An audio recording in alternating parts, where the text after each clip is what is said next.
And that's what we are here for, to listen to the voice of God.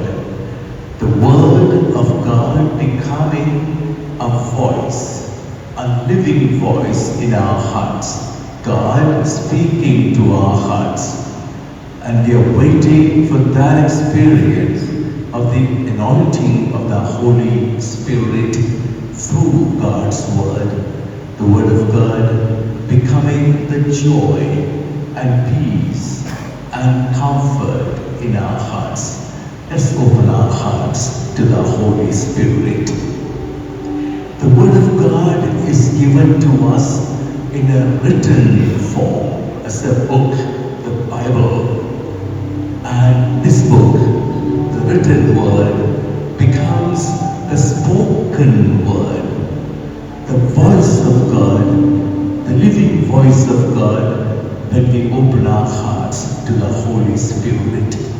And we want to sing together, opening our hearts to the Lord, to listen to what the Holy Spirit has to tell us this morning. Every time we come before the Lord, worshiping and adoring, the Spirit of God has a message, a clear message to give us. Let us keep our hearts open for the message of the Lord and sing together, asking God to anoint us with the Holy Spirit.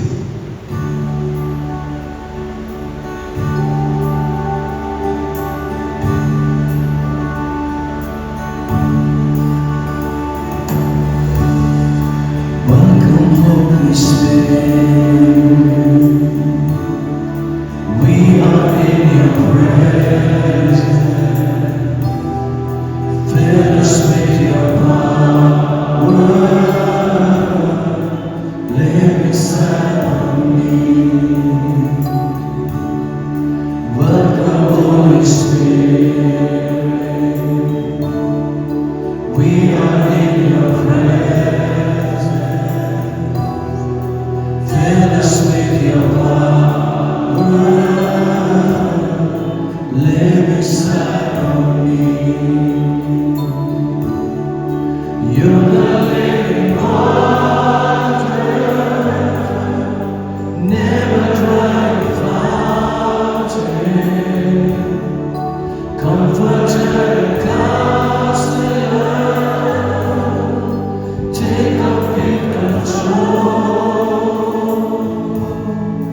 Welcome, Holy Spirit. We are in your presence. Fill us with your power. Live inside of me. Swami Paridama, Anteri Mazuri me, Bhartu Abhisana, Ratu Majme. Swami Paridama, Anteri Mazuri me,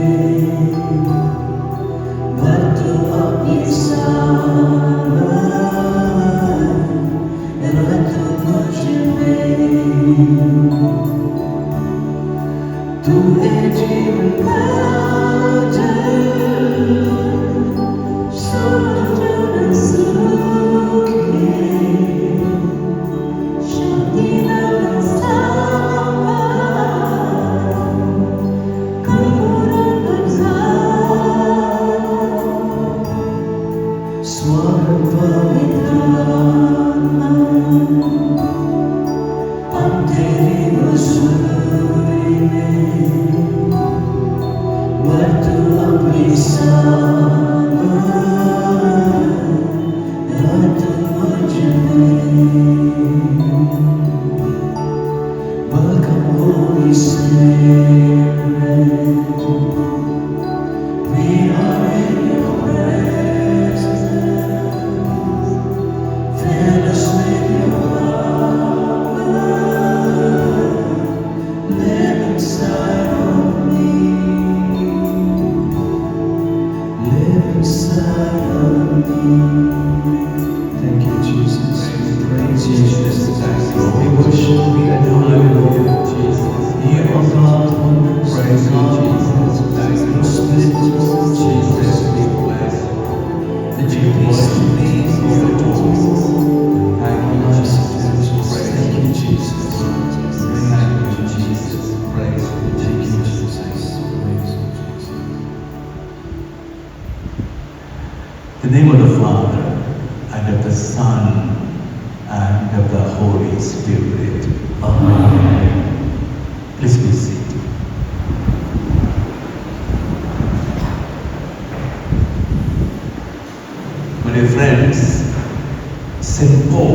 speaks about the gift of tongues.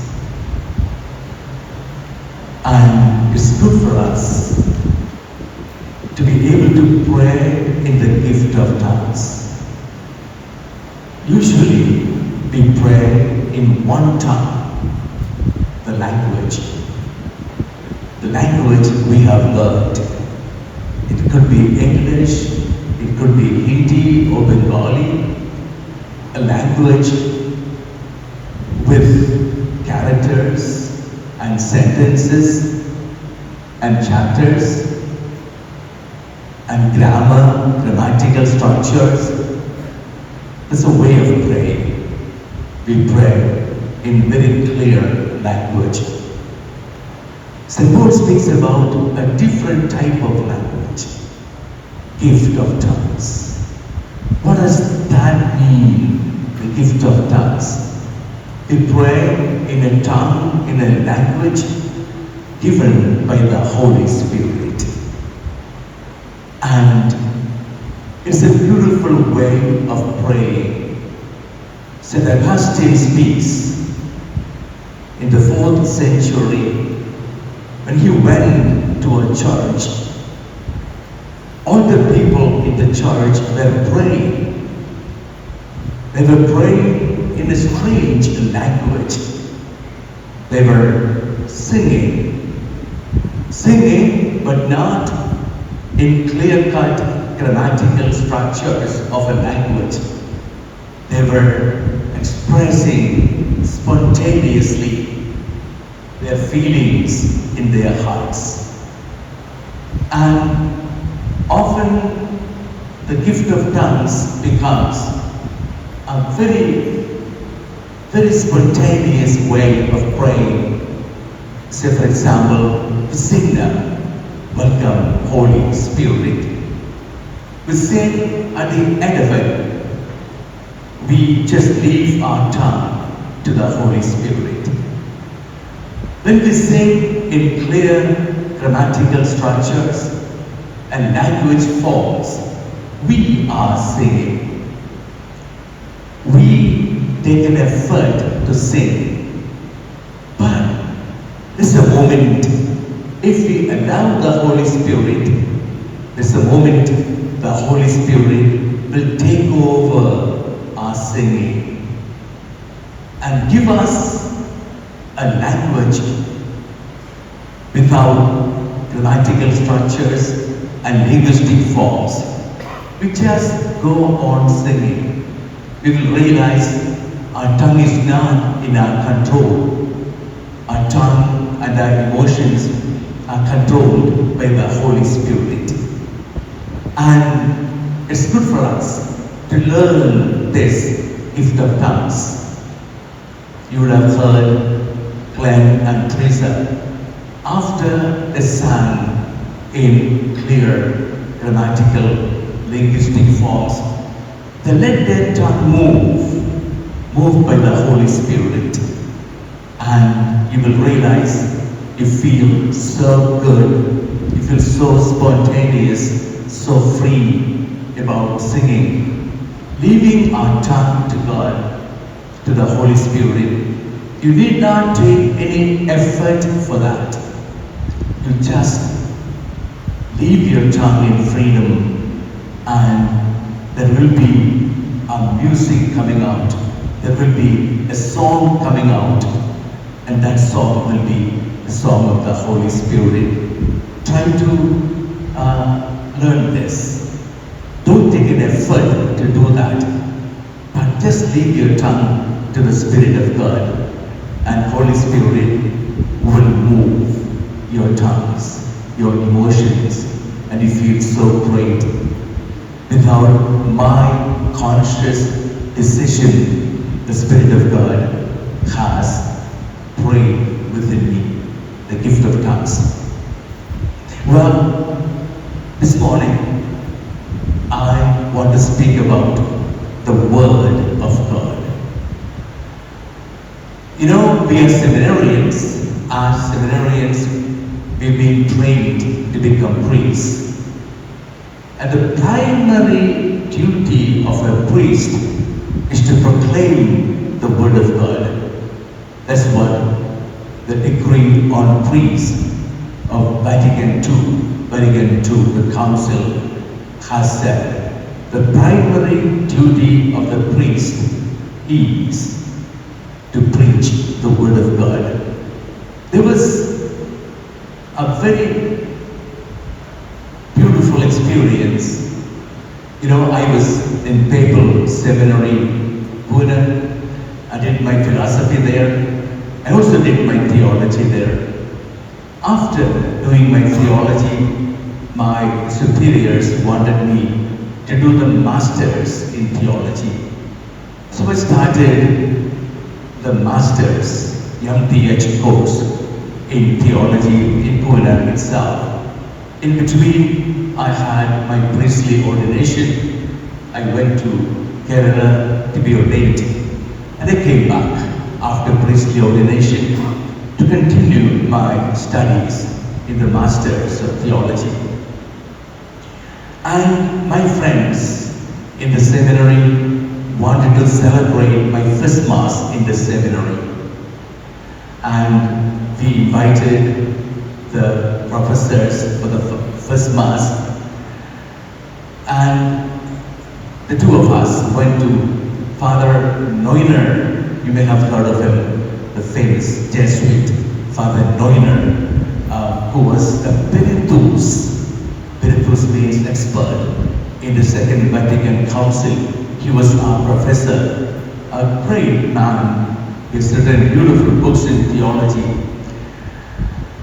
And he was our professor. I thought we would invite him for my first Mass in the seminary. We went there.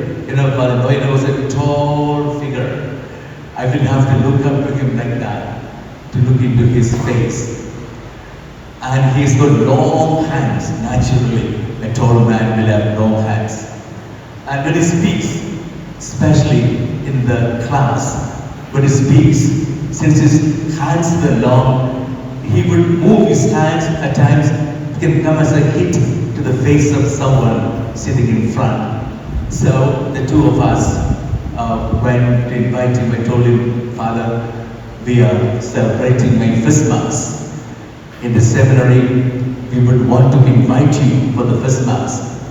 And he was so happy, such an innocent, such a simple man he was. He was so happy. Oh, Father Augustine, I will definitely come, he said, for your first Mass. And then he said something beautiful. He said, Father Augustine, don't celebrate your first Mass. Celebrate your first sermon. Celebrate your first sermon. And then he quoted this decree of Vatican II. The primary duty of the priest is not to offer Mass. The primary duty of the priest is to proclaim the word. And that's why this great man, eminent professor, told me, celebrate your first sermon. And therefore, for us, the word of God is so important. It must be important. And we must have a clear idea how we approach the word of God. What approach we have towards the word of God. Let me read for you from the Gospel of Matthew chapter 7. Matthew chapter 7 verses 24 to 27. Everyone who listens to these words of mine and acts on them will be like a wise man who built his house on rock. The rain fell, the floods came, and the winds blew and buffeted the house, but it did not collapse. It had been set solidly on rock. And everyone who listens to these words of mine and does not act on them will be like a fool who built his house on sand. The rain fell, the floods came, and the winds blew and buffeted the house, and it collapsed and was completely read the gospel of the Lord. My dear friends, Jesus is speaking about building the house, but the language of Jesus is not the language of engineering, no, but the language of the Word of God. And there's a warning given to us, to you and to me, to every one of us. The rain will fall, the floods will rise, the winds will blow and buffet the house. Well, there are moments in our life, things go hard and tough. We will face problems in our life. Temptations are bound to bombard us, and hardships will come our way. And this is bound to happen to every one of us. But then, whatever temptations, whatever hardships, whatever problems come our way, we shall not collapse. We shall not collapse. And for this, what you do? Listen to my voice, Jesus said. Listen to my voice and obey my word. If you listen to my voice and obey my word, you will not collapse. Whatever the hardships, whatever the temptations, whatever the problems, you will stand firm, solid, because your house is built on the rock, on the word of God, and therefore you will stand firm. A very clear idea given to us by Jesus, how to build our life, how to live, how to proceed with our decisions in life, where to turn in the difficult moments of our life, the Word of God. But usually, when we speak about the Word of God, where do we find the Word of God? Where do we find the Word of God? In the Bible. Bible is the Word of God. Bible gives us the Word in a written form, right? Written form. There are verses, there are chapters, there are books in the Bible. Word of God comes to us in a written form. And that is what we read. So, we are used to read the Word. Read the Word. But here, Jesus does not speak about reading the Word. What is Jesus speaking about? You listen to my voice. If you listen to my voice, and therefore, it's not enough to read the Bible. No. We must listen to the voice of God. And we must learn this. What does it mean to listen to the voice of God? And not merely reading the Word. You know, when we read the Word, we read like a storybook. Say for example, there is the story of Zacchaeus. Zacchaeus climbing up sycamore tree. As we start reading this, like Luke chapter 19, the event of Zacchaeus, as we start reading this event, we would become easily distracted because we know this story. We know this story. Zacchaeus climbed up the sycamore tree and Jesus called him down and Jesus took him to his house and Jesus declared salvation. We know this story and therefore we just glance through the words, the sentences, the lines, the events. That's not enough. That's not enough. Jesus is saying, listen to my voice. Why listen? Because the Word of God, as the letter to Hebrews tells us, Hebrews chapter 4, verse 12, the Word of God is living, the Word of God is active, the Word of God is penetrating into the heart, discerning everything happening in the heart. The Word of God is living, the Word of God is active. The Word of God is not a dead letter. No. The Word of God is a living voice. And the challenge is every word in the Bible, every dead letter, printed word should become a living voice of God. A voice of God that God speaks to me. The big challenge is to make the written word the living voice. The voice of God, God speaking to me. God speaking to me. Now, my dear friends, this is important to understand because often we are satisfied with reading the word, understanding the word. That's not enough. That's not enough. I must hear the word as the voice of God. And the promise the Bible gives us is this. The promise the Bible gives us is every time we open the Bible after having prayed to the Holy Spirit, when we read the Bible, God will speak.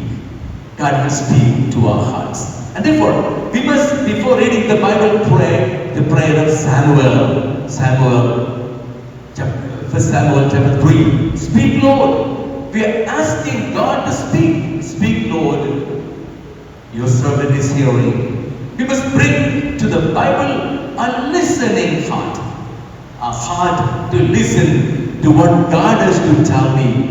And the promise the Bible is holding for us is this.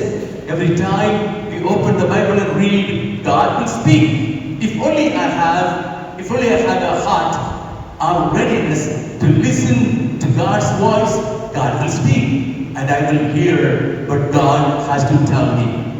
Well, God does not speak as I speak. No. I speak through the microphone. God does not speak through the microphone. I speak through the microphone because I don't know you. Do I know you? Some of you by name, some of you by face. Even if I know you, I do not know what is happening to you right now. What is happening in your heart? What's going on in your mind right now? I don't know what's happening to my life now. I don't know. So I speak through the microphone. But God does not speak through the microphone. God speaks to your heart. And God knows everything happening to us at every moment. And Jesus said it, Matthew chapter 10, verse 30. Matthew chapter 10, verse 30. Jesus said, even a hair falling down from your head, I have counted it all. I have counted every hair falling down from your head. What does Jesus mean? A hair falling down from our head. How many of them fall to the bathing floor every day? Do we care to count? No, we don't care to count. But then Jesus is saying, even such a silly detail that we don't care for, Jesus is concerned about. Even such a silly detail does not escape the attention of our God. God knows everything happening to me, everything going on in my mind, all the sadness of my heart, all the problems of my life. God knows everything happening to me. Again, God said, Psalm 56, verse 8, God said, I have counted your afflictions. I have collected your tears in my heart. How beautifully the psalmist is saying, I have counted your afflictions. I have collected your tears in my heart. You know, we sat on the bed and we looked into the dark and we did not know what would happen tomorrow. We were anxious and we wept. We wept thinking of the problems of our family, thinking of the trials in our life. We wept. And we thought our tears fell on the bed. That's what we thought. But now, God is saying, your tears, I have collected it in my heart. This is our God. A God who knows every silly, single detail of our life. This God who knows everything happening to us. When this God speaks, will not speak ideas, no. He will not speak concepts, no. He will not speak theories, no. God speaks a message to me personally. God speaks, God gives a message to me. And every time we read the Bible, we must wait for a message of God. And there's something beautiful in the Bible. The Bible often speaks about listening to God's word. During the transfiguration, the voice of the Heavenly Father came. This is my beloved Son. Then, this is my beloved Son.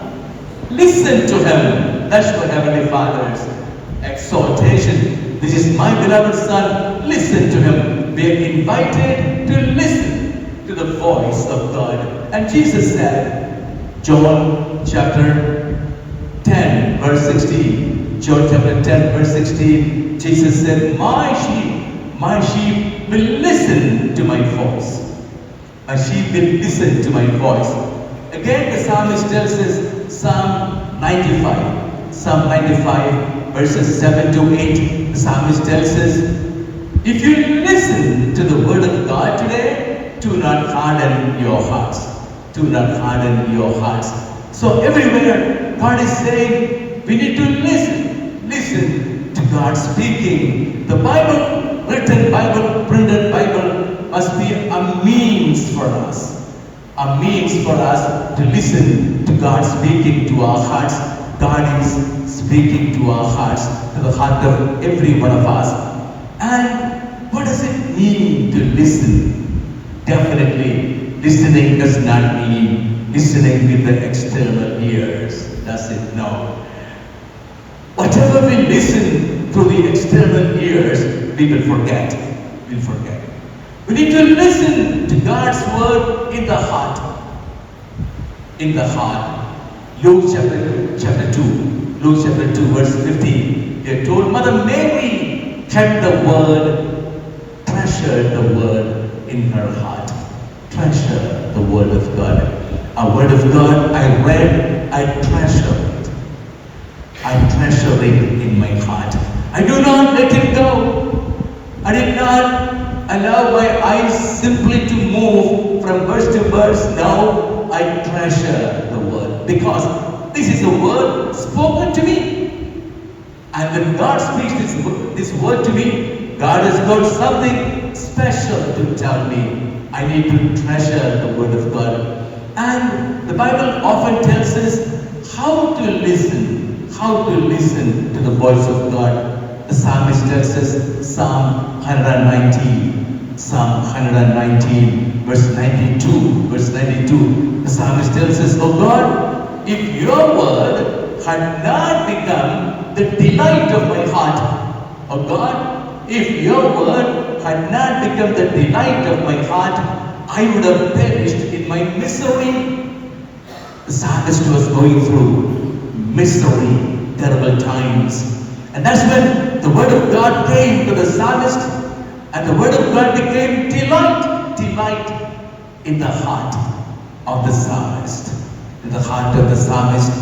And Jesus said, Matthew 11:28, Jesus said, come to me, you who are tired and burdened, I will comfort you.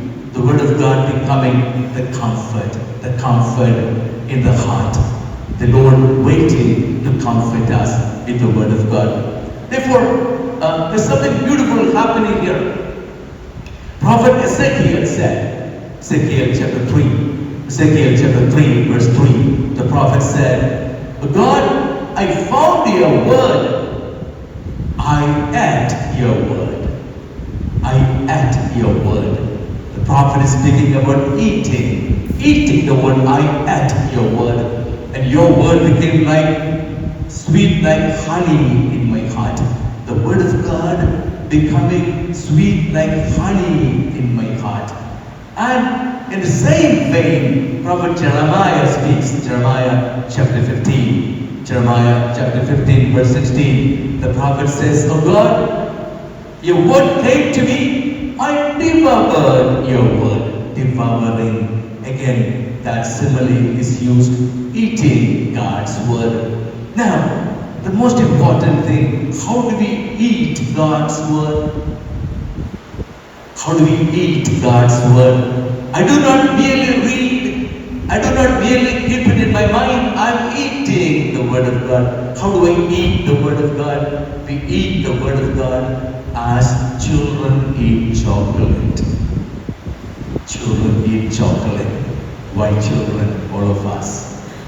When we put the chocolate in the mouth, do we just gulp it down? No, we will not just gulp it down. We know how sweet the chocolate is. And therefore, we will slowly move the tongue, allow all the sweetness to flow into the mouth. Is any mouth watering out there, thinking of eating chocolate? You will slowly move the tongue and let all that sweetness of the chocolate enter into the mouth. That's how we eat chocolate. That's how we must eat the word of God. Allow all the sweetness, all the love, all the power, all the peace, all the comfort in the word to enter into my heart. I allow it.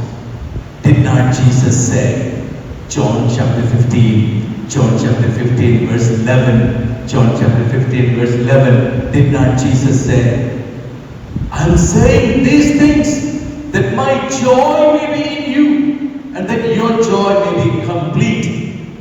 Jesus is saying, I said these things, I speak the word for what? That my joy may be in you and that your joy may be complete. That's what Jesus said God is speaking. God is speaking to fill our hearts with joy and comfort and power.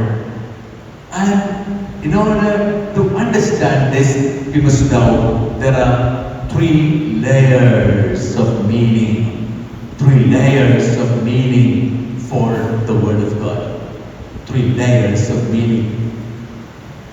The first layer of meaning, the most superficial layer of meaning, is the historical layer.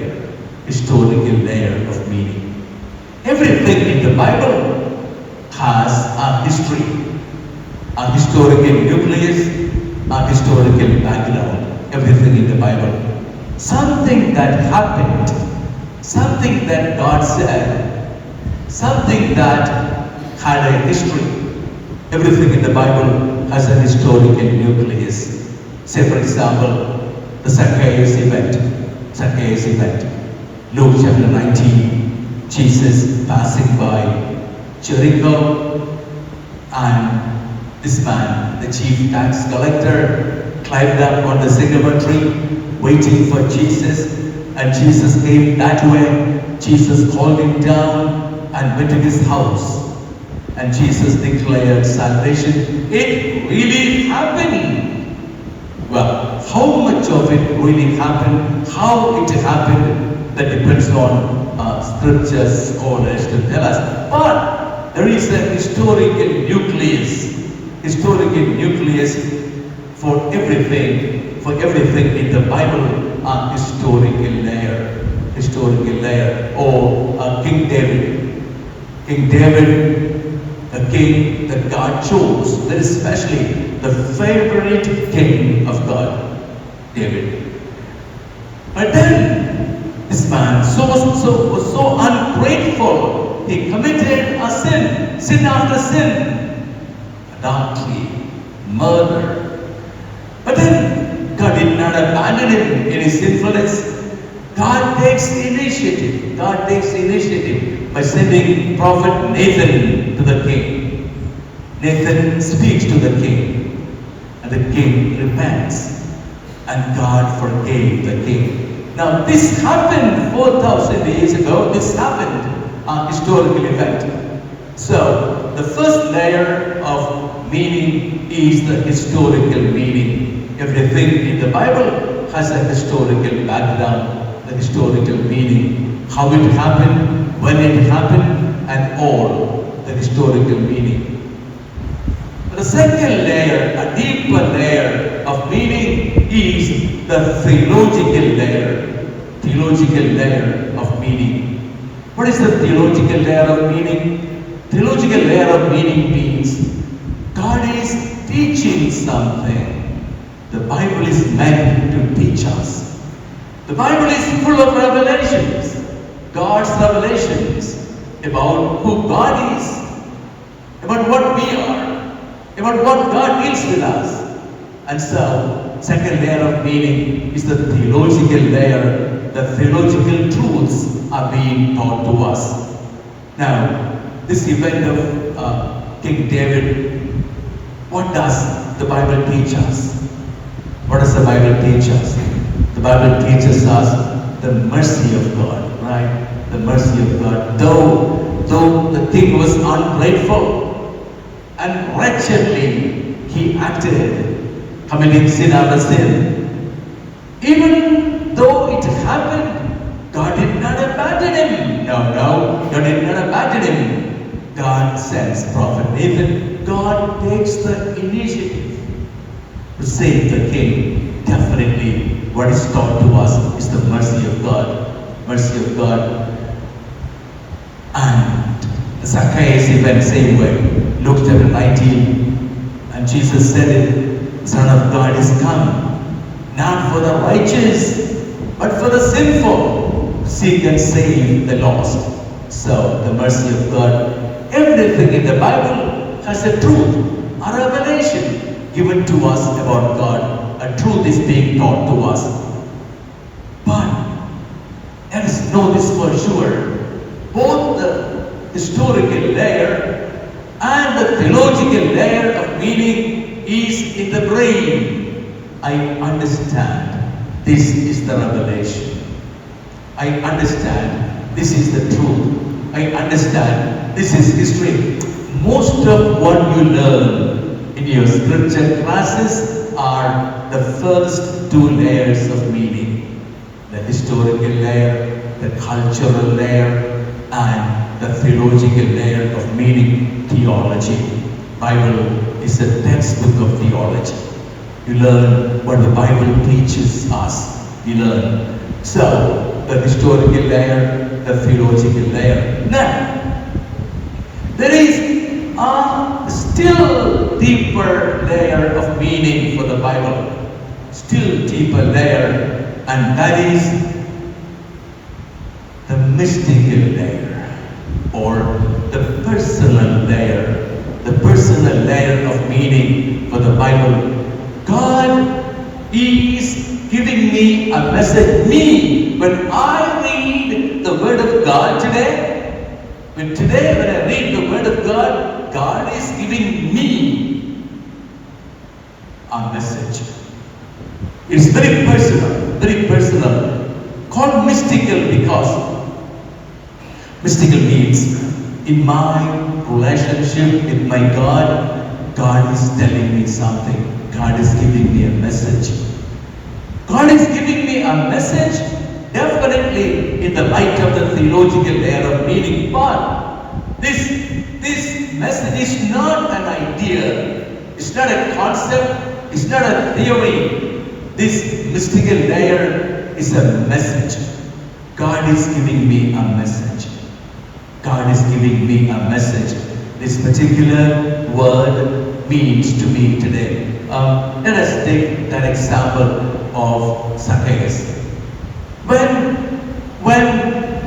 I read the Zacchaeus event, when I read joyfully, prayerfully, reflectively, may God will speak to my heart. To what is happening to me at that moment, I could be guilty. I could be guilty of a sin. I feel sad about it. God will speak to my heart. I must wait, speak, Lord. Your servant is listening. I repeat what I read. Repeat over and over again. Look at that particular scripture passage. I take it to my heart and I will realize my God is speaking to me now. My God is speaking. Maybe I am condemning someone for having done something wrong. At that moment, when God will speak to me, I cannot condemn. God does not condemn. How can I condemn? I need to forgive. I need to show mercy. A very personal message given to me. And dear friends, that's when the Bible becomes the prayer book. Often, the Bible is for us a textbook, right? Textbook. Theologians have Bible as a textbook. Philosophers don't read the Bible. You don't read the Bible in your classes, do you? No, you use your brain all the time. But even theologians, you take the Bible as a textbook. What's God teaching me? Teaching is to do with brain, right? Teaching. What ideas of revelation? And a theologian need not have faith. Are you sure? And Karl Rahner once said, a famous theologian who was behind the Vatican II, Council Vatican II, Karl Rahner once said, many theologians don't believe in God. Even not believing in God, I can interpret the Bible. The Bible speaks. This is the revelation. It need not touch the person. Need not touch me who studies the Bible, who reads the Bible. But the third layer, the mystical layer, the personal layer means I get that message in my heart. My God is merciful. My God is merciful. I need to believe in Him. I need to trust in Him. I need to confess to Him. I need to experience mercy and forgiveness from Him. It's a personal message given to me.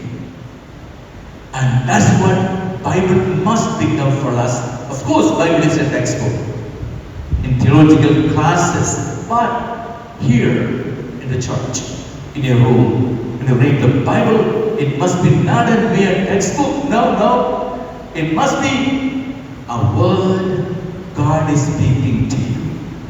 A message God is giving to you. Let me give you an example. A testimony. A college girl came to me once. She was very happy. And she shared with me her God experience. A lot of youth of your age are turning to God in a big way, very big way, turning to God. A lot of youth. They take the Bible as a prayer book, a book to pray with, not merely to read and study. No, a book to pray with. This girl was sharing with me her God experience. She was a very bright, intelligent student. She completed her graduation. She wanted to go for post-graduation, further studies, but she knew she could not because her parents could not afford to finance her studies. But she said, no, I will not bother my parents. She said, I will go for a job for 1 year. I will work hard. I will make enough money for my future studies. And she knew she was clever, she was smart, she was intelligent, she was bold. She knew she will get a job. And then she applied and she went for interview. Interview after interview. She went for many interviews, but she was not getting any job. For one reason, she had no experience. For other reason, the college, the interviewers thought the college girls fresh from the college, they would not be bold enough to do the job. So she did not get any job. She was desperate. That's when she said, Father, Monday morning, every morning she started the day with the Bible. That morning she said, I opened the Bible that day. It was Mark chapter 6. As you know, Mark chapter 6 speaks about Jairus, the synagogue official who came to Jesus. His daughter was sick and dying, and Jesus went with him to his house, and Jesus raised the girl to life. That's that particular event, the Jairus story. And that's what she got that day.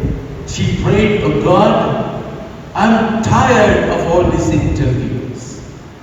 I really do not know what to do.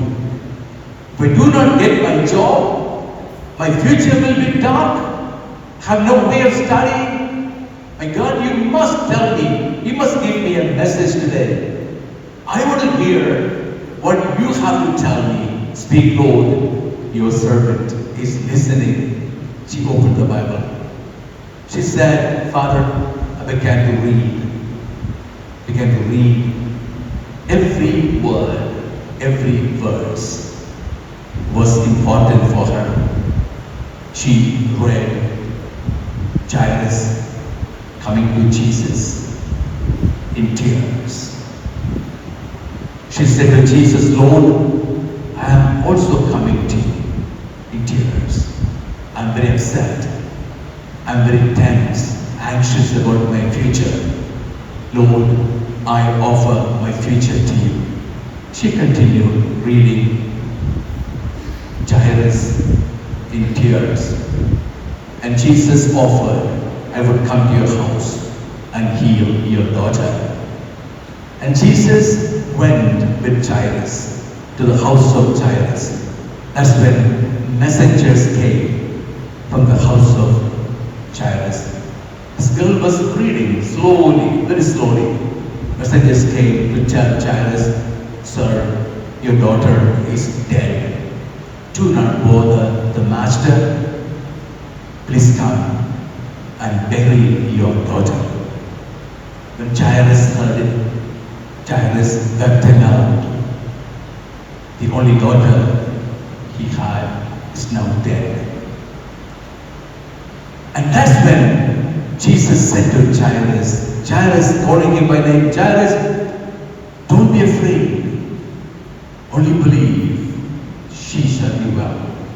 Mark chapter 6, verse 36. The words of Jesus, Jairus, don't be afraid. Only believe. She shall be well. This college girl told me, Father, when I read that particular verse, I felt my heart was warming up. I felt it. Faith flowing through my veins. My heart warming up. And she began to pray, Lord, speak to me. I'm listening to you. Here I am, waiting to listen to you.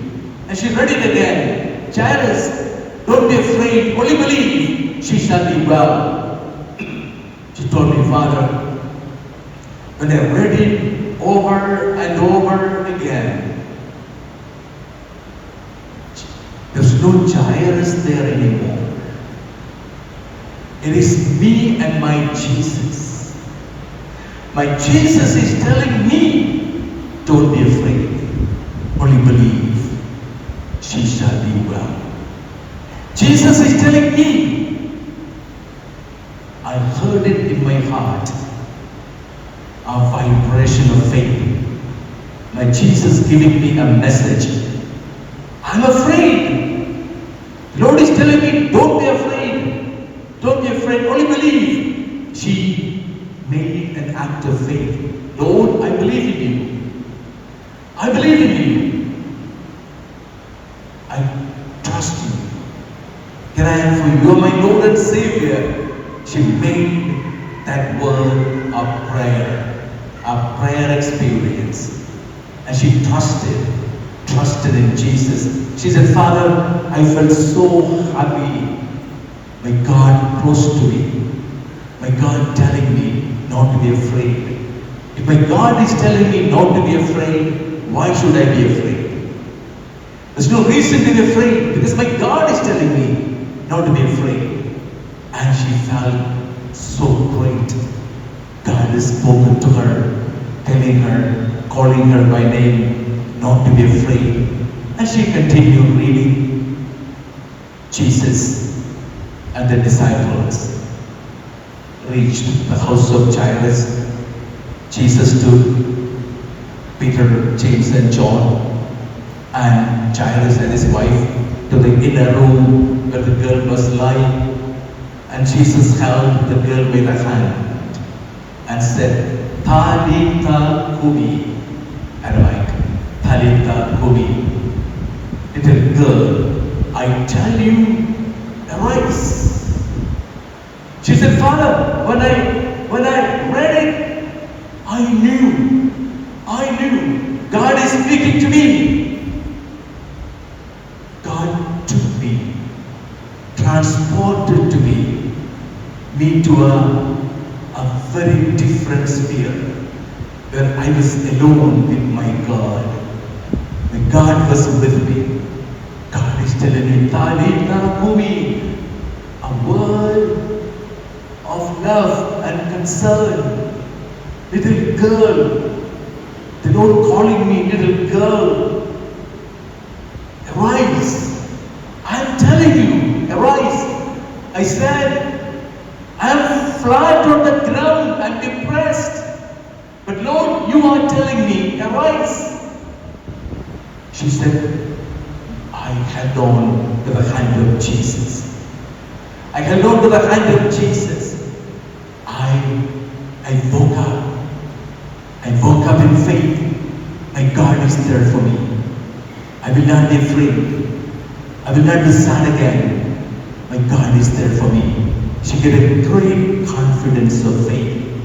She said, there's no Jairus here. It's me and my Jesus. An experience of the anointing of the Word of God. She felt comforted. She felt consoled. She felt strengthened. She got a message, a clear message from the Lord that changed her whole attitude, all her tension, all her depression just vanished. And she felt my God has spoken to me. I'm not alone. My God will be with me. A week after, there was an interview. This time she said, Father, I went for the interview with the courage of the Word of God. My God has told me not to be afraid. My God has told me I shall be well. As she went for the interview, with a smile, she answered every question confidently. She was brave and bold. At the end of it, the interviewers asked her, you're a college girl. How come you are so bold? She said, my God is with me. That interview was so successful, she got the job. My dear friends, this is what it means, an anointing of the Word of God. When I stand face to face with my God, as Jacob stood face to face with God. You and I, every time we open the Bible, please do not rush through the words. No. Every word could be a message. God is giving. God is giving to you. I take it to my heart. And that message of God comes to me as comfort, as joy, as courage, as confidence, as peace. The Word of God bearing fruit in me. In other words, the Word of God becoming flesh in me. In Mother Mary, the Word of God became flesh. Jesus Christ. Same way, in us, the Word of God must become flesh. A word I read, that word is not merely in the Bible that word is in my heart, becoming the joy of my heart, becoming the confidence of faith, becoming the peace in my heart. I can feel it. I can feel it. I can experience it. The word of God becoming the joy of my heart. My dear brothers and sisters here, let us learn to read the word, but not merely to read. While reading, waiting to listen. God speaking to my heart, and the word of God taking flesh. I treasure, like Mother Mary did, I treasure the word of God in my heart, the word of God becoming flesh in me. Now, for you and me, this is important because we are preachers. We are preachers. When you have to give a sermon, when you have to give a sermon, what do you do? Who gives sermon here? Theologians, right? For the theologians, what do you do? What are you going to do to give a sermon? Well, we consult books. For giving a sermon, don't consult books. Before you give the sermon, the people who listen to you may have read all those books. When you give a sermon, look into your heart. What is the word that became flesh in me? What's the word that became an experience to me? What's the word that God spoke to me? You must speak from your heart, not from your brain.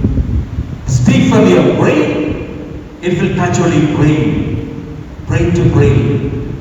That's a lecture. Brain to brain, it's a lecture, not a sermon. I know both because I was lecturing in philosophy. Lecturing is easy enough. If you have good sources, you read, collect material in your brain and lecture. From the brain to the brain. Sermon is from the heart to the heart. From my heart. What became a flesh, an experience in my heart, I'm sharing. Sermon is a sharing, on face a sharing. I'm sharing. And when your sermon is a sharing of what God spoke to you, an experience of the word, people will listen to you because they know you are not merely lecturing. People are tired of lectures. We need not give more lectures to bore people. We must be giving sermons. Sermons are sharing of the word. You know, Jesus said it so clearly. Matthew chapter 10, verse 27. Matthew chapter 10, verse 27. Sending the disciples for preaching, Jesus said, "What I tell you in the dark, you must proclaim in broad light. What you hear spoken to you, you must announce from housetops." Listen carefully. What I tell you in the dark, you must proclaim in broad daylight. What you hear spoken to you in private, you must announce from the housetop. What is it that I should announce from the housetop? What is it that I should be preaching through the microphone? What I have heard. Not what I have read. No. What I have heard. What I have heard by God speaking to me. In the moment of my trouble, when God gave me a message. The moment of my temptation, when God strengthened me with the word. And that word became joy. That word became comfort. That word became strength in my heart. And that word has become an anointing of the word in my heart. That anointing, the anointed word, I should share. That's what Jesus said. Jesus never said give lectures. That's okay in the seminary, but not from the pulpits. From the pulpits. From the pulpits, we must share what I have heard. Before I announce and proclaim, I must hear my God speaking to me. And I must note down all of you who once preach, and all of us must be preaching. Have a notebook with you. Have a notebook with you. And every day spend time with the Bible and read and listen and get that anointed message and note it down. All those notes will help you one day to become preachers, to give God's word to everyone around us. Let's all stand up.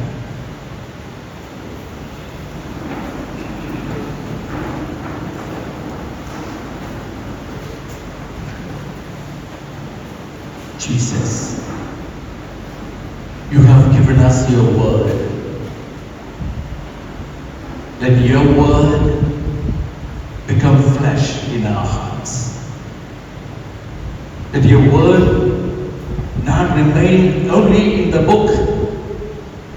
Let your word flow into our hearts as an experience of love, experience of power, experience of joy, that we may proclaim your word. You have called us for this one purpose, the most important mission of our life is to be proclaiming, preaching God's word, and give us the grace to listen to you, to your word becoming flesh in us, that we may proclaim your word. Glory be to the Father, and to the Son, and to the Holy Spirit.